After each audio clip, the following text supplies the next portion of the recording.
Muy bien, vamos a iniciar la clase del día de hoy. Ayer estuvimos analizando el sistema mecánico de rotación. Vimos, ¿verdad?, de qué se trataban los parámetros que intervienen en este tipo de sistema. Habíamos dicho que T era el par aplicado, el que iba a proporcionar el movimiento rotacional del rotor, ¿verdad? Decíamos que el momento de inercia pues venía siendo una medida precisamente de la inercia que opone el rotor a ser movido, a girar. También vimos que cuando gira un rotor, lógicamente el medio donde se esté moviendo va a producir un par, ¿verdad? En este caso, que va a hacer que finalmente pare el rotor después de que se le quite la excitación. Entonces, B, que viene siendo el coeficiente de fricción del medio, es lo que vamos a considerar para tal efecto. Y tenemos finalmente el desplazamiento angular. Ahora, ¿verdad?, a diferencia del sistema mecánico de traslación, donde la salida establecimos que era el desplazamiento lineal, ahora en el sistema de rotación vamos a considerar el desplazamiento angular. Ayer empezamos, ¿verdad?, a hacer esto. No sé si recuerden esto, no sé si me escuchan. ¿Se me están escuchando? Sí, le escuchamos. Muy bien. Sí, se escucha. Muy bien, entonces Sí, profe. el análisis, ¿verdad? Ayer empezamos con esto. Dice que a continuación procedemos a determinar la función de transferencia para este tipo de sistema. Recuerden, vamos a aplicar siempre los 4 pasos. ¿En qué consisten esos 4 pasos? Pues obtener el modelo matemático, el modelo matemático del sistema. De ahí, ¿verdad? En el paso 1 vamos a obtener un modelo, una ecuación general. Paso 2, hay que escribir esa ecuación general en términos de las dos variables que se hayan definido como entrada y salida. Paso 3, aplicar transformada de la 4. Y paso 4, ¿verdad? Paso 3, aplicar transformada de Laplace. Paso 4, ¿verdad?, sacar la relación que se pide de la salida entre la entrada. Entonces, dice, aquí vamos a considerar como entrada el par aplicado y como salida el desplazamiento angular de la flecha. Habíamos dicho ayer que para obtener el modelo matemático de este sistema teníamos que utilizar o aplicar la segunda ley de Newton para sistemas mecánicos de rotación, la cual establece lo siguiente, que el momento de inercia por la aceleración angular va a ser igual a ¿quién? A la suma de pares que intervienen en el sistema. Habíamos dicho que alfa, ¿verdad?, que anteriormente habíamos utilizado como un signo de proporcionalidad. Aquí, cuando ya estamos trabajando con cuestiones rotacionales en la parte mecánica, se interpreta como una aceleración angular. Entonces, si aplicamos esta ley al sistema mecánico que tenemos aquí, pues vamos a obtener lo siguiente. El producto del momento de inercia por la aceleración angular va a ser igual a ¿quién? A la suma de pares. ¿Cuáles son los pares que intervienen aquí? En primer lugar, el par aplicado. Acuérdense que el que provoca el movimiento, en este caso, lo vamos a considerar como positivo. Los pares que se oponen, que en este caso solamente va a haber uno, que es la fricción del medio, porque no hay resorte, no hay nada como en el caso del sistema de traslación, pues lo vamos a considerar negativo, de tal manera que le ponemos menos TB.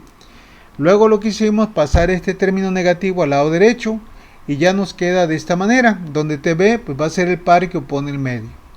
Ahora, tenemos finalmente la ecuación 2.7. No sé si hay alguna duda con esto que tenemos hasta ahorita. ¿Alguna pregunta? No, profe. Bueno, entonces ya tenemos el paso 1, la ecuación 2.7 nos representa la ecuación general del modelo del sistema mecánico de rotación. Ahora bien, ¿cuántas variables tenemos en la ecuación 2.7? Pues tenemos 3 variables, ¿verdad? El par aplicado, el par que opone el medio y la aceleración angular. No aparece, ¿verdad?, lo que nosotros habíamos definido como salida. Sí aparece la entrada, que es el par, pero la salida no aparece. Entonces vamos a echar mano de otras cosas que ya sabemos. En este caso, nuevamente vamos a echar mano de las ecuaciones de la cinemática. La parte de la cinemática en movimiento lineal es similar al movimiento rotacional. Por decir, θ es el desplazamiento angular. La velocidad angular la definimos como W y la aceleración como alfa. ¿Cómo se relaciona esto?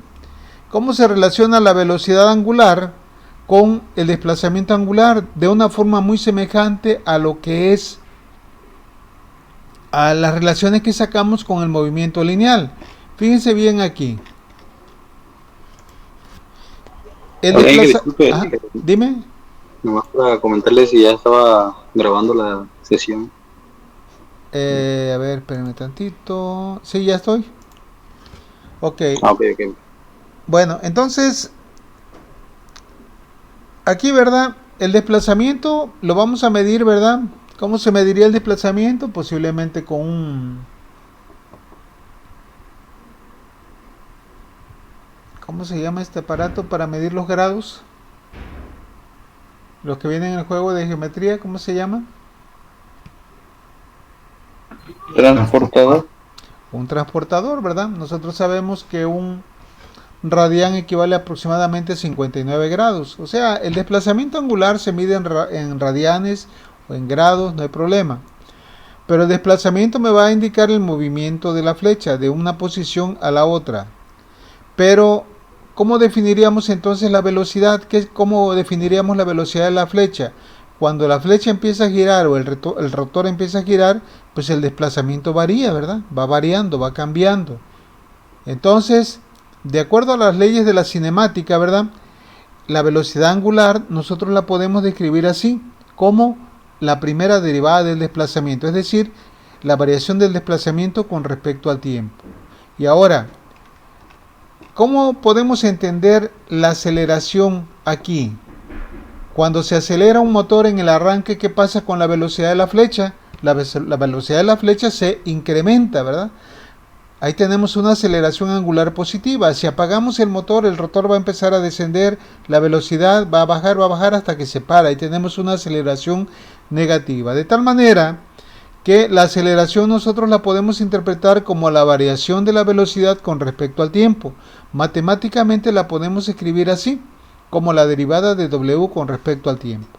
Ahora, si ya dijimos, ¿verdad? Aquí lo voy a ir haciendo parte por parte. Si ya dijimos, fíjense bien entonces, si ya dijimos que la aceleración es igual a la derivada de la velocidad y la velocidad a su vez es igual a la derivada del desplazamiento, entonces esto me quedaría derivada por derivada, me quedaría que la aceleración sería entonces la segunda derivada del desplazamiento. Así es como la vamos a entender. Se dan cuenta que resultó ser semejante a lo que hicimos cuando vimos el primer sistema, que era mecánico de traslación. Pues viene siendo lo mismo, son las mismas relaciones. Recuerden esto: velocidad, primera derivada de desplazamiento; aceleración, primera derivada de la velocidad, o bien segunda derivada del desplazamiento.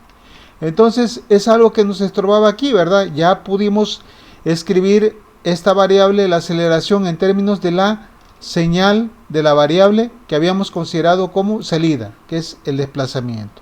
Ahora, ¿qué nos falta? Escribir el par que opone el medio. Y ahí, ¿cómo le vamos a hacer? Pues resulta que también Newton aquí metió su cuchara. Por su parte, dice, el par que opone el medio, Newton descubrió que es directamente proporcional a la velocidad con que gira el rotor. O sea, viene siendo lo mismo. ¿Cómo era la fuerza que oponía el medio en un sistema mecánico de traslación? Decía que la fuerza que oponía el medio era proporcional ¿a quién? A la velocidad con la que se desplaza el cuerpo. En un sistema de rotación viene siendo algo semejante. El par que opone el medio va a ser proporcional a la velocidad angular, o sea, la velocidad con que gira el rotor. Por eso es que queda así. No hay que confundir aquí, ¿verdad? Esto es signo de proporcionalidad. Para quitar esa proporcionalidad anexó una constante que ya sabemos que fue el coeficiente de fricción viscosa. De tal manera que el par que opone el medio va a ser igual aquí al coeficiente de fricción viscosa por la velocidad angular. Pero nosotros hace un momento ya habíamos visto, ¿verdad?, que la velocidad angular era igual a ¿quién? A la variación del desplazamiento con respecto al tiempo. Por tanto, el par que opone el medio lo podemos escribir matemáticamente como el coeficiente de fricción viscosa por la primera derivada del desplazamiento con respecto al tiempo. Ya tenemos ahora sí todo para ser felices, ¿verdad? El par que opone el medio, que era lo que aquí estorbaba, y la aceleración. Entonces vamos a sustituir estas dos variables ¿verdad? Tanto la aceleración como el par que opone el medio ya en términos del desplazamiento, de tal manera que la ecuación 2.7 queda escrita de esta forma. Me la voy a llevar aquí, ¿verdad? Para que no hagan la cara así rara, porque me imagino que están haciendo eso. ¿De dónde salió? Pues va a salir de aquí. Lo único que vamos a hacer es sustituir en esta ecuación. Aquí, ¿verdad? Esto. La aceleración dijimos que era segunda derivada del desplazamiento y el par que opone el medio, pues es esto que acabamos de definir. De tal manera que ya la ecuación del modelo matemático de este sistema mecánico de rotación resultó ser también una ecuación diferencial de segundo orden. ¿Qué tipo de sistema será este? Me podrían decir, ¿será lineal, no lineal, variable o invariable en el tiempo?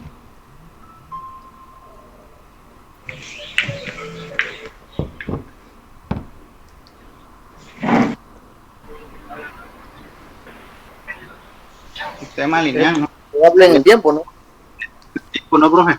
A ver, dígame, ¿lineal o no es lineal? Variable en el tiempo no es lineal Bueno, a ver, porque pues está elevado al cuadrado.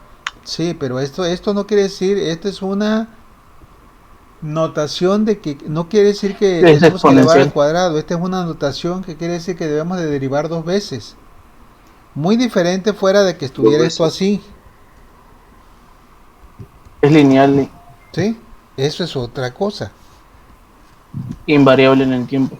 Exacto, es lineal porque todas las derivadas están elevadas a la primera potencia y como los coeficientes que acompañan a las derivadas son constantes, entonces tenemos un sistema lineal invariable en el tiempo. Habíamos dicho que los sistemas invariables en el tiempo se pueden analizar con un solo modelo durante todo un intervalo de tiempo, ¿verdad? Que va desde de unos cuantos segundos, minutos, horas, el modelo matemático no cambia. Bueno, entonces ya estamos en condiciones, ahora sí, de aplicar el paso 3, que es aplicar transformada de Laplace para obtener la, uh, la función de transferencia, ¿verdad? Que hacia allá vamos. Ahora dígame, ¿cómo quedaría la transformada de Laplace de esto? Me podrían decir, vamos a hacerlo así, ya no es ni gracia con lo que vimos ayer, la voy a poner aquí y vamos a poner esto así. Acuérdense que no puedo poner saco la constante, ¿verdad? Que es J y le pongo transformada de Laplace de esto. Saco a la constante que es B y ahora indico que voy a transformar esto. ¿Ok? Y ahí la tenemos. Y de este lado, para que no se modifique, ¿verdad? Altere la ecuación, pues también tengo que transformar aquí. Si transformo en el lado izquierdo, tengo que transformar del lado derecho para que la ecuación no cambie. Estamos transformando esta. Si estamos de acuerdo, entonces recuerden, cuando estamos transformando, derivando, integrando, o sea, transformando por Laplace, transformando por Fourier, transformada Z, cualquier transformación calculando, ¿verdad? Calculando derivadas, integrales, las constantes afuera. Y nada más nos quedamos con lo que interesa transformar. Bueno, aquí se las voy a poner para que no se les olvide lo que vamos a aplicar, ¿verdad? Esto es importantísimo que lo tengan ya, que lo metan en una localidad de su memoria muy privilegiada, para que la tengan por ahí a la mano todas estas propiedades. ¿Se me entienden? Bueno, entonces, para la primera, ¿cómo quedaría la transformada de Laplace de este término? ¿Me podrían decir? La transformada de Laplace de la segunda derivada del desplazamiento, ¿a qué sería igual?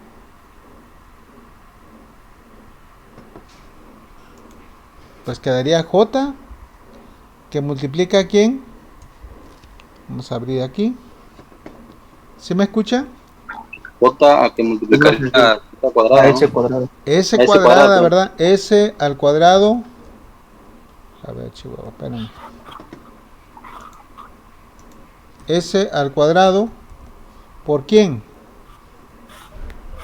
F de S. ¿Por quién? Teta. Teta. S. Teta de S. Teta mayúscula. Teta, aquí se llama teta. Entonces vamos a buscar una aquí, ¿verdad? La teta, ¿verdad? ¿Dónde está la teta? La teta es esta. Z, teta. ¿Dónde estás, teta?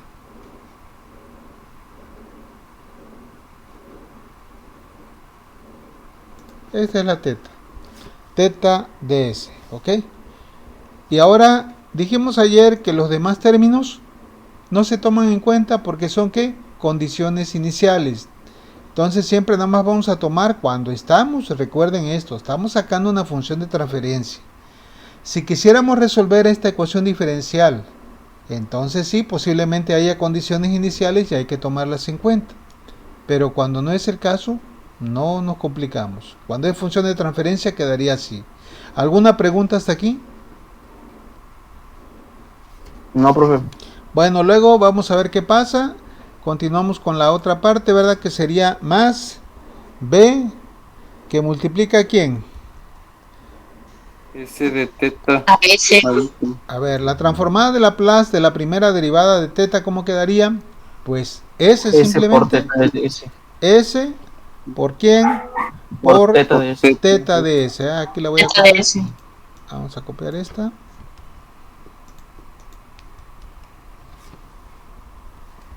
Teta de S, ¿ok? Y luego, ¿qué más sigue? ¿Me podrían decir? Luego dice, nada más, ya no hay otro término aquí en el lado izquierdo de la ecuación. Nos vamos al lado derecho. La transformada de Laplace de t, ¿a qué sería igual? ¿Me podrían decir? Primera propiedad. T, T de S. Exacto, sería T T mayúscula de en S. función de S. Acuérdense también otra cosa. Literales minúsculas en el dominio del tiempo, literales mayúsculas en el dominio de la frecuencia. De tal manera, ¿verdad? Que esto ya nos quedaría así.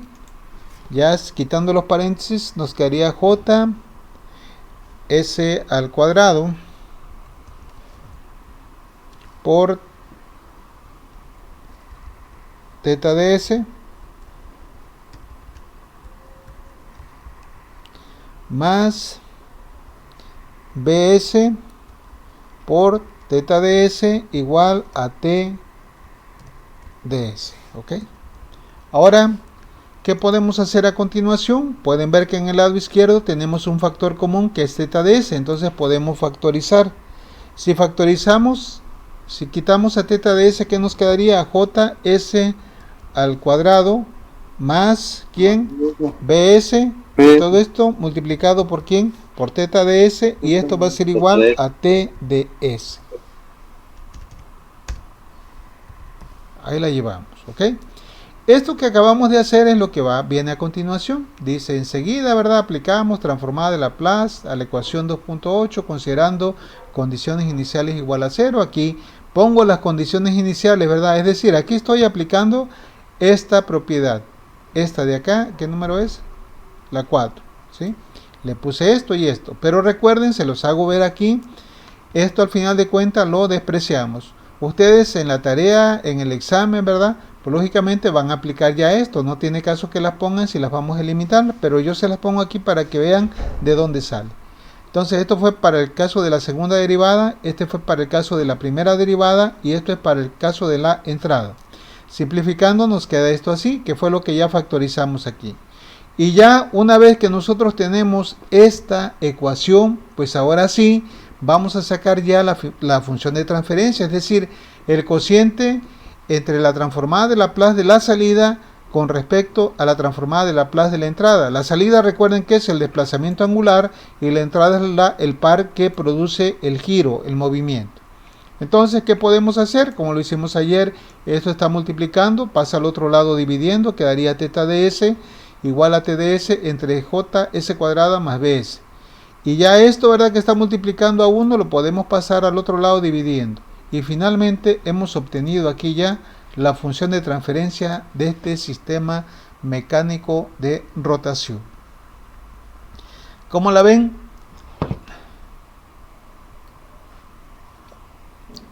No tiene ni gracia. Y ya ven, ustedes decían que control era muy difícil y que tienen miedo y que... ¿O cómo la ven?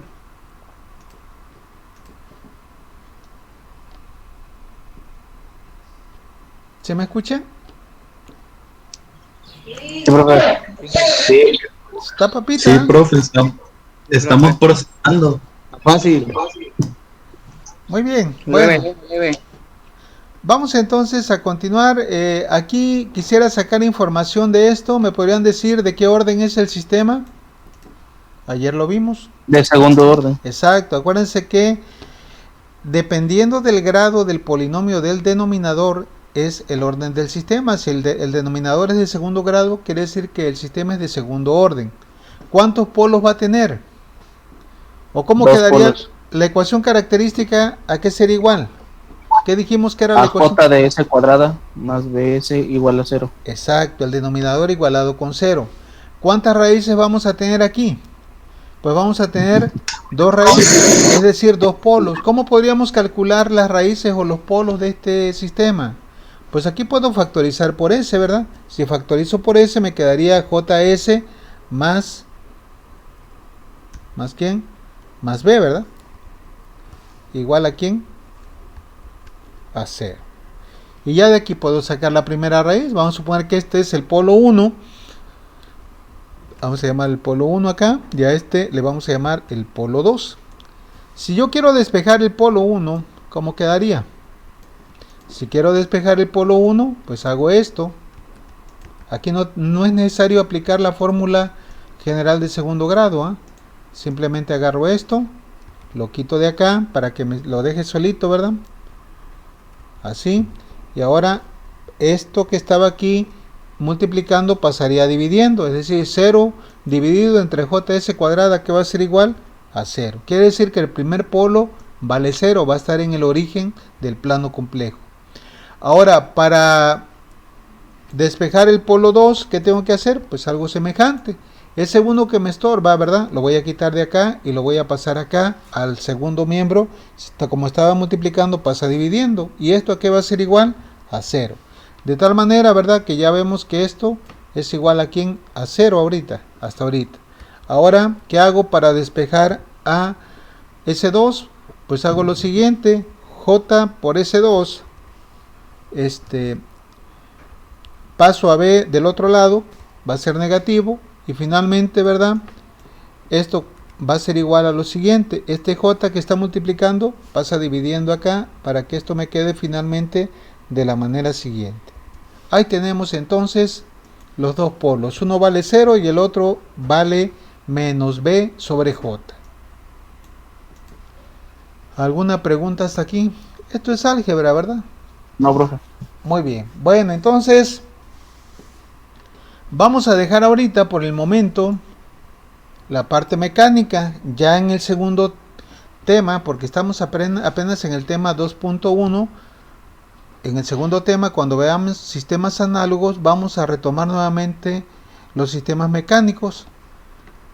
Bueno, vamos a entrarle ahora a los sistemas eléctricos.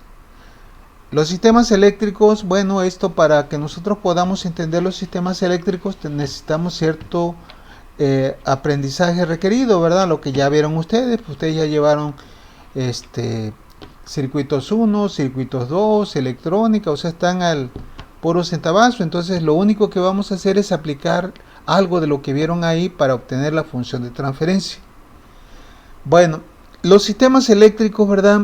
Como ustedes saben, pueden contener cierto número de elementos que pueden ser pasivos o activos. Los pasivos son aquellos que consumen energía, consumen potencia, como es el caso de las resistencias, ¿verdad? Los capacitores, las bobinas. Y también tenemos elementos activos, que son las fuentes de voltaje, las fuentes de corriente, en fin. Entonces, vamos a obtener la función de transferencia de una manera, digamos que a partir de un modelo matemático con funciones de una ecuación diferencial.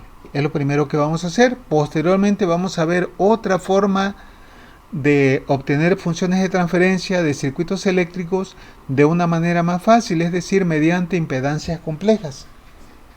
Bueno, entonces dice, vamos a analizar el circuito RLC. Dice, considere el circuito eléctrico en serie RLC mostrado en la figura. Aquí pueden ver, se llama RLC porque tiene 3 elementos, una resistencia, una bobina y un capacitor. Pueden observar aquí que tiene una fuente de entrada y ya de aquí fluye una corriente a través de los 3 elementos. Como están en serie, la corriente va a ser la misma.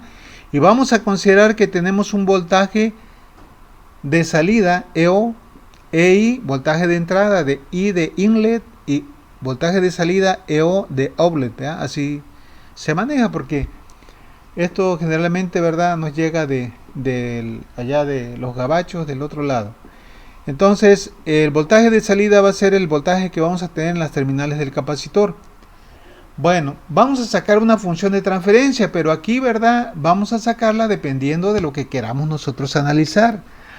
Ayer hemos comentado, ¿verdad?, nosotros ya sabemos lo que es la definición de una función de transferencia, pero lo que quizás falta todavía analizar es ¿por qué necesito una función de transferencia?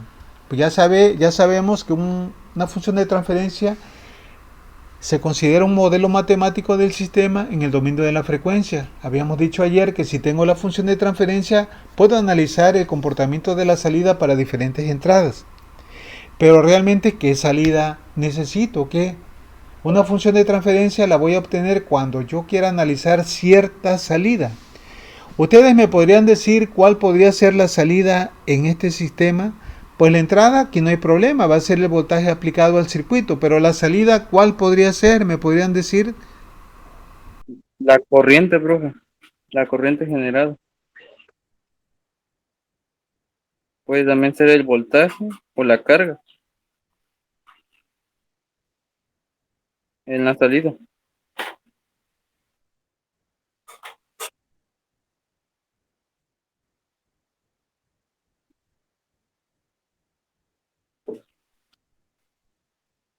Mm,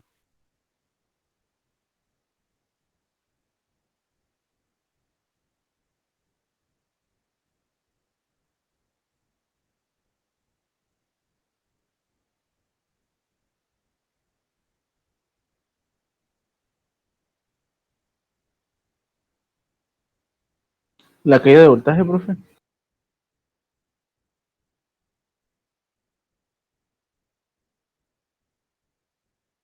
¿Verdad? Ahorita tenemos ahí identificado el voltaje en el capacitor. Y, o bien, como dijeron hace rato, la corriente, ¿verdad? La corriente, pues es la misma que fluye en la bobina, la que fluye en la corriente y la que fluye en el capacitor, porque están conectados en serie. Bueno, vamos a ver cómo la tenemos aquí desarrollada. Dice, para este sistema podemos considerar como entrada el voltaje aplicado EI y como salida la corriente I. Así la vamos a trabajar. Pero puede ser que en el examen yo les ponga, o en una tarea, este mismo circuito y les digo, calculen la función de transferencia de tal manera que consideren como entrada el voltaje aplicado EI y como salida el voltaje EO. Ahí ya cambió, ¿verdad? Ya no va a ser lo mismo. O puede ser que les diga, obtenga la función de transferencia que considere como entrada el voltaje aplicado EI y el voltaje en la bobina. Ya cambia la cosa. Entonces, aquí tenemos mucha tela de dónde cortar. Con tantito que nosotros cambiemos las variables de salida, cambia totalmente la función de transferencia. Pero cuando hacemos nosotros una, lo demás va a ser algo semejante. Bueno, entonces, recuerden esto. Vamos a considerar como entrada EI y como salida la corriente I. Bueno, entonces vamos a obtener el modelo matemático. Vamos a continuar aplicando los 4 pasos que aplicamos para los sistemas mecánicos. Lo primero que tenemos que hacer es obtener el modelo matemático del sistema, ¿sí? Bueno, ahora bien, hemos comentado que para obtener el modelo matemático de un determinado sistema tenemos que aplicar las leyes que rigen la dinámica, el área en el cual se encuentra este sistema, ¿verdad? Fíjense bien, en el caso anterior, cuando analizamos los sistemas mecánicos, ¿qué aplicamos? Ley de Newton, ¿se recuerda? Ley de Hooke. Pero ahora, como estamos en la parte eléctrica, pues vamos a ver qué aplicar. Posiblemente ley de Kirchhoff, ley de Ohm, ley de Lenz, ley de Ampere. No sabemos, apenas vamos a ver qué conviene hacer, ¿no? Pero lo que vamos a aplicar, pues no es que vayamos a descubrir el hilo negro, es lo que ya ustedes vieron en los circuitos previos a esta materia. Entonces, a continuación dice, procedemos a obtener el modelo matemático aplicando la ley de Kirchhoff de voltajes. Es lo que ya ustedes saben. ¿Cómo vamos a aplicar la ley de Kirchhoff de voltajes? ¿Qué dice la ley de Kirchhoff de voltajes? Que el voltaje aplicado a una malla va a ser igual a ¿quién? A la caída de voltaje que hay en cada uno de los elementos. Es decir, el voltaje aplicado EI va a ser igual a ¿quién? Al voltaje en la bobina, más el voltaje en la resistencia, más el voltaje en el capacitor.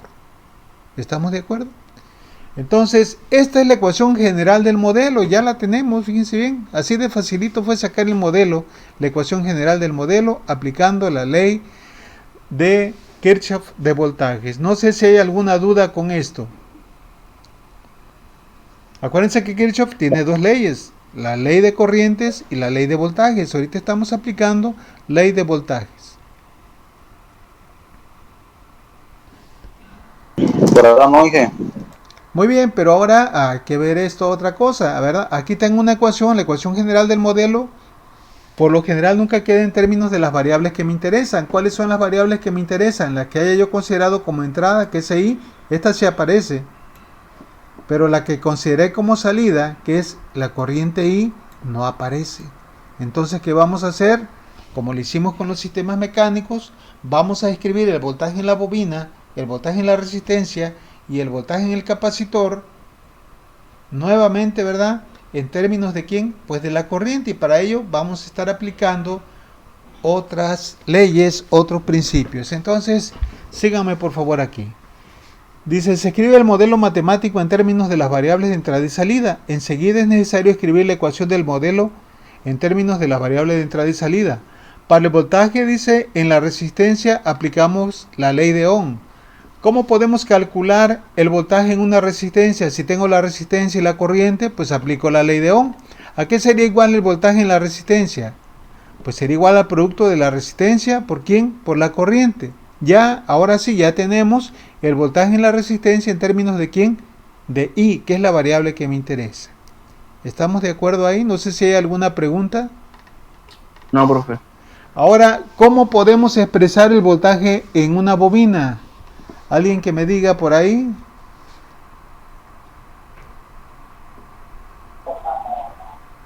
¿A qué es Como igual? la inductancia por la derivada de Exacto, la ¿verdad? corriente. Para el voltaje en la bobina vamos a aplicar la ley de Lenz, que dice que el voltaje en una bobina es igual a la inductancia por la variación de la corriente con respecto al tiempo. Matemáticamente esto es igual a L por la derivada de I con respecto al tiempo. Otra vez ya tenemos nuevamente el voltaje de la bobina en términos de la corriente. Y nos falta, ¿verdad? Ahora el voltaje en el capacitor. ¿Cómo le haríamos para obtener el voltaje en el capacitor? Bueno, por último dice, para escribir el voltaje en el capacitor, ¿verdad? Aplicamos este criterio, esta ley. Miren, recuerden esto. Un capacitor, no sé si recuerdan, es un dispositivo que almacena carga, almacena energía mediante cierta cantidad de cargas entre sus placas mediante un campo eléctrico. La carga, ¿cómo se define? No sé si recuerden. La carga se define como la primitiva de la integral, de la corriente, es decir, matemáticamente la carga se define como la integral de la corriente, porque de acuerdo a la ley de Ampère, ¿verdad? La ley de Ampère nos dice que la corriente, no sé si recuerden esto, es igual a la variación de la carga con respecto al tiempo. Esto dice la ley de Ampère. Si nosotros despejamos de aquí, ¿verdad? La carga, ¿cómo quedaría? ¿Cómo le haríamos para despejar de aquí la carga? Pues separamos variables, ¿verdad? ¿Sí me entienden esto? Esta es la ley de Ampère. Si nosotros de aquí despejamos la carga, ¿cómo quedaría? Este de t está dividiendo, pasaría multiplicando. Me quedaría I por quién, por dt, igual a quién, a dq. ¿Ok? Vamos a voltear esto. Es decir, dq va a ser igual a quién, a I por dt. Ahora, ¿cómo despejo aquí dt? ¿Cómo le hago para quitar Integrando. Exacto, ¿cómo le hago para quitar Integral. esta derivada? Pues tengo que integrar. Es decir, integro, ¿verdad? Esto de aquí, de Q, y acá también integro y dt. Ahora, ¿qué va a pasar acá? Cuando Se tengo, sacaría la I. exacto, la integral y la diferencial son procesos inversos que se eliminan, de tal manera que del lado izquierdo, ¿qué me va a quedar? Única y exclusivamente Q. Por eso les digo que la integral de la corriente es igual a la carga. Esto viene de la ley de Ampère. Pero ahora bien, otra cosa que nosotros también debemos de entender. La carga, la energía almacenada en un capacitor, ¿de qué depende? De la cantidad de carga que tiene entre sus placas. ¿Cómo podemos saber o cómo podemos sumar todas esas cargas matemáticamente que tiene un capacitor entre sus placas? ¿Se acuerdan de dónde vienen las integrales? ¿De dónde vienen? Pues vienen de las sumas de Riemann. Entonces, una integral me representa precisamente una sumatoria, de tal manera que el voltaje en un capacitor dice que es igual a la susceptancia, es decir, el recíproco de la capacitancia, por la sumatoria de todas las cargas. Esta es una ecuación que ustedes posiblemente vieron por ahí, pero de ahí viene precisamente de la ley de Ampère. Entonces, aquí ya tenemos finalmente los tres voltajes de los elementos en términos de quién, de la corriente, para la resistencia, para la bobina y para el capacitor. Entonces ya estamos en condiciones, ¿verdad?, de sustituir todo acá. Vean qué va a suceder ahora. Cuando sustituimos todo esto acá, me voy a llevar la ecuación para que vean que de ahí sale. ¿Cómo nos quedaría esto así? Nos quedaría esto así, ¿verdad? EI va a ser igual a ER, pero ER es igual a, ¿quién dijimos? A R por I, acá la tenemos. Luego más EL, pero L es igual a L por la variación de la corriente con respecto al tiempo. Y el voltaje en el capacitor es igual a 1 sobre C por la integral de ¿quién? De I de T. Ya finalmente tenemos una ecuación en términos de ¿quién? De la salida. Lo que vamos a hacer a continuación es reacomodar estos términos, ¿verdad? Esta ecuación que resultó, ¿cómo le llamamos? Es una ecuación que tiene derivadas y tiene integrales, por lo tanto se llama ecuación íntegro diferencial, es decir, porque contiene derivadas y contiene integrales. Pero lo que nosotros necesitábamos ya lo conseguimos, dejar la ecuación del modelo solamente en términos de dos variables, la corriente, que es la que estamos considerando como salida, y la entrada, que es el voltaje aplicado E. ¿Alguna pregunta hasta aquí? No, profe. ¿No hay ninguna? Bueno, ¿qué paso sigue? Pues ahora hay que aplicar ¿quién? Transformada de Laplace. Vamos a hacerlo. Bueno, antes de que ustedes vean la información que tiene aquí, la vamos a ir haciendo nosotros por nuestra propia cuenta, ¿no? Vamos a ponerle esto así. Aquí voy a ponerle... A ver, voy a...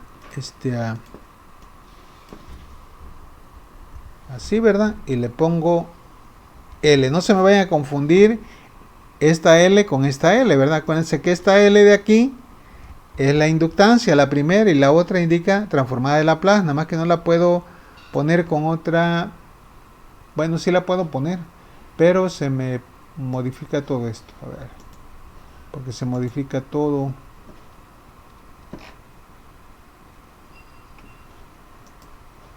A ver ahí, parece que ahí estuvo, sí, no, pero ya se modificó todo, no tiene caso, ¿sí?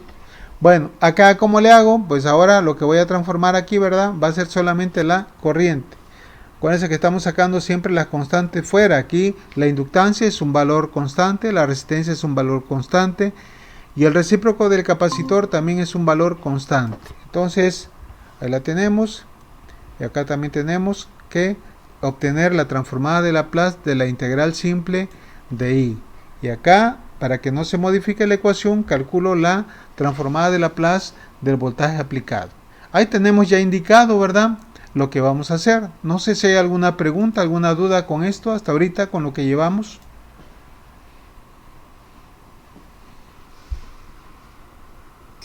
No, profe. Muy bien, entonces vamos a aplicar. ¿Cómo quedaría esto? A ver, dígame. Para la primera. Sería L, L, que es la inductancia, L ¿verdad? L por quién? por S de I. Por S, porque como es primera derivada, ¿verdad? Vamos a aplicar Ajá, esta, que S. es S a la 1. ¿S por quién? ¿Cómo se llama la función Por ahora? I de S. Por I de S. de S, ¿verdad? Correcto. Entonces, S por I de S. En mayúsculas. Dijimos que para variables en el dominio de la frecuencia utilizamos literales mayúsculas. Luego tenemos más R. Ahora, ¿por quién? La transformada de Laplace de I I. de S. ¿Quién sería? Aquí, ¿verdad? Es como si tuviera la transformada de Laplace I de de f de S. t. Aquí sería la transformada de Laplace de I, pues sería I de S. Y ahora acá tenemos más 1 sobre C. ¿Por quién? Por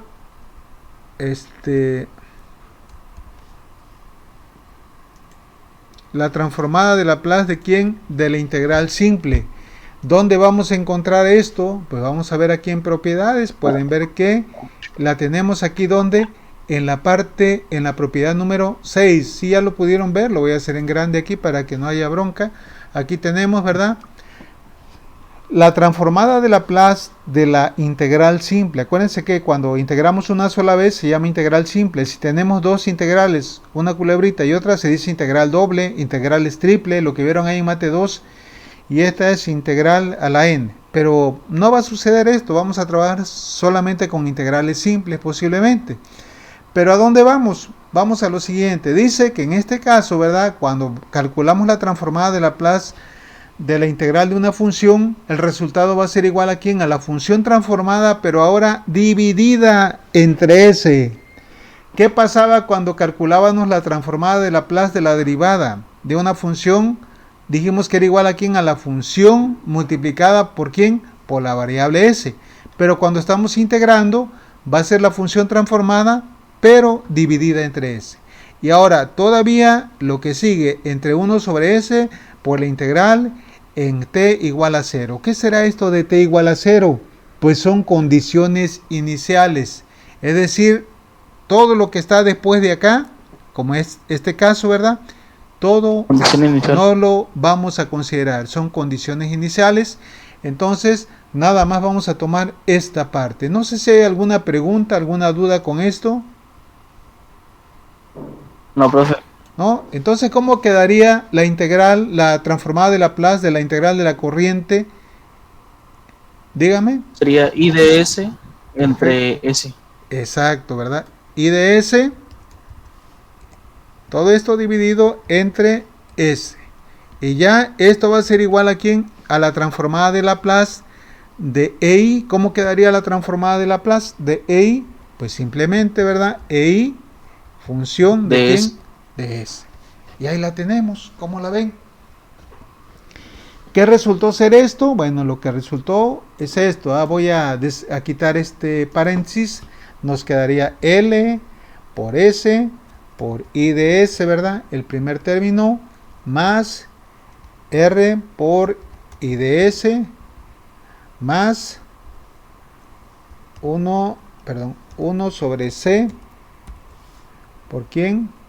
Por I de S sobre S. Y esto va a ser igual a EI de S. Ya lo que estoy haciendo, ¿verdad? Fue quitar precisamente los paréntesis con los cuales indicamos la transformación y ya tenemos todo Ahí esto hasta acá. Podemos factorizar, ¿no, profe? Claro, ahí ya podemos factorizar, podemos hacer lo que queramos, ya estamos en condiciones de obtener la función de transferencia. No sé si hay alguna duda. Entonces, como pueden ver, hay veces que vamos a tener que tratar de obtener o necesitamos obtener la transformada de Laplace de una derivada o bien la transformada de Laplace de una integral.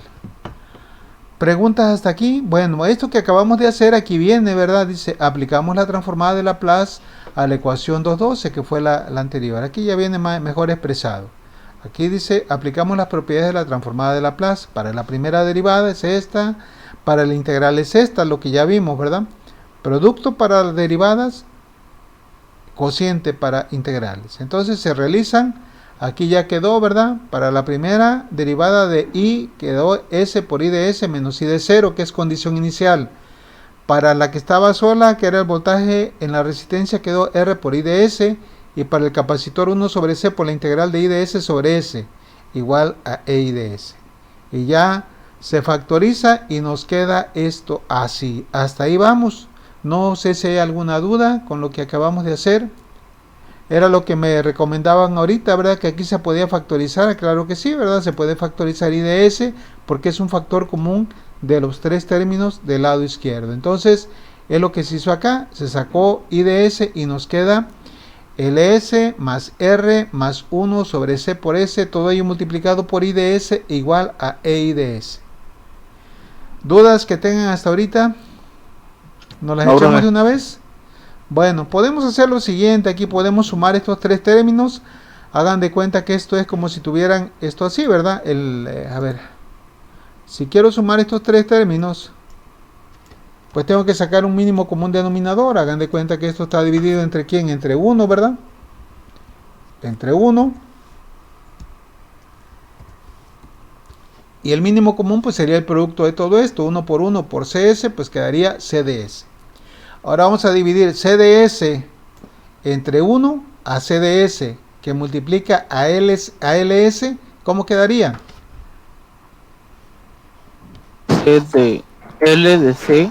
A ver, miren, L, aquí, L por C de S cuadrada. De una vez se les voy a decir, ¿verdad? Porque no puede ser que hagan esta atrocidad a este nivel. ¿Sale? Si lo ponen así, van a estar mal. No me pregunten por qué está mal. Pues está mal porque no están haciendo como se debe. Aquí lo voy a ir haciendo yo. Esto entre 1 a esto mismo. Y esto mismo quedaría multiplicando a quién, a esto. Entonces ponemos CS por quién, por LS.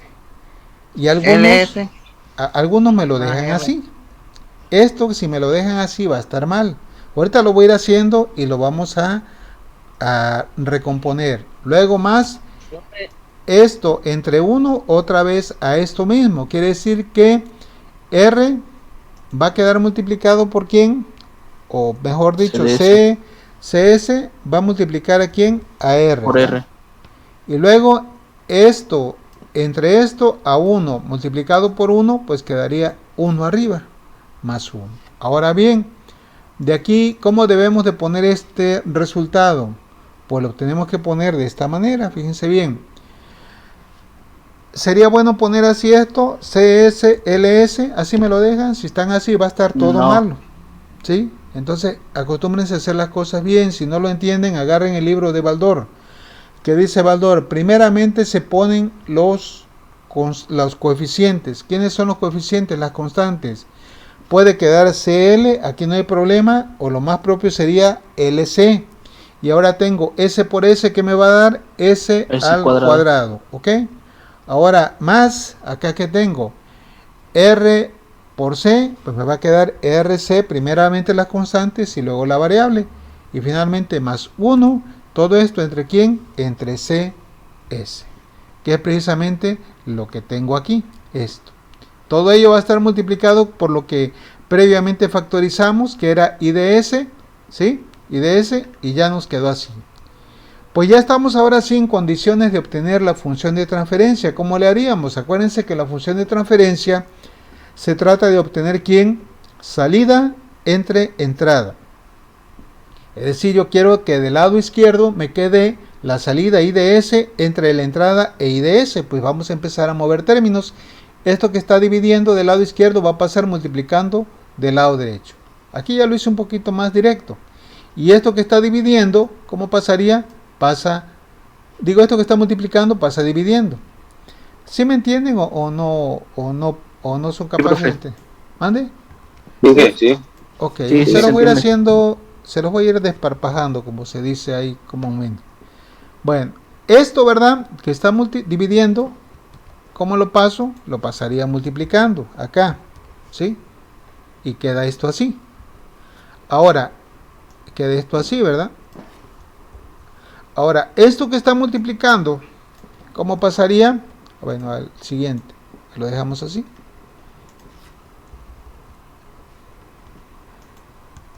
Esto que está multiplicando, ¿cómo pasaría? Pues pasaría dividiendo a todo esto. ¿Ok? Finalmente, yo quiero salida entre entrada. ¿Esto cómo está? Está multiplicando, por tanto, ¿cómo lo paso del otro lado? Pues lo voy a pasar dividiendo. Es decir, esto, ¿verdad? De aquí, lo quito de aquí y lo paso a este lado dividiendo. Y ahí tenemos, Profe, finalmente, la función de transferencia del sistema eléctrico. ¿Sí? Aquí lo vamos a dejar. ¿Alguien me decía? yo que, perdón si lo interrumpía, pero teníamos otra clase, tenemos Sí. otra clase. Ok, aquí la dejamos entonces. Ya nos vemos mañana si Dios quiere. Hasta luego, profe. Sí, hasta luego. Ingeniero. Ok.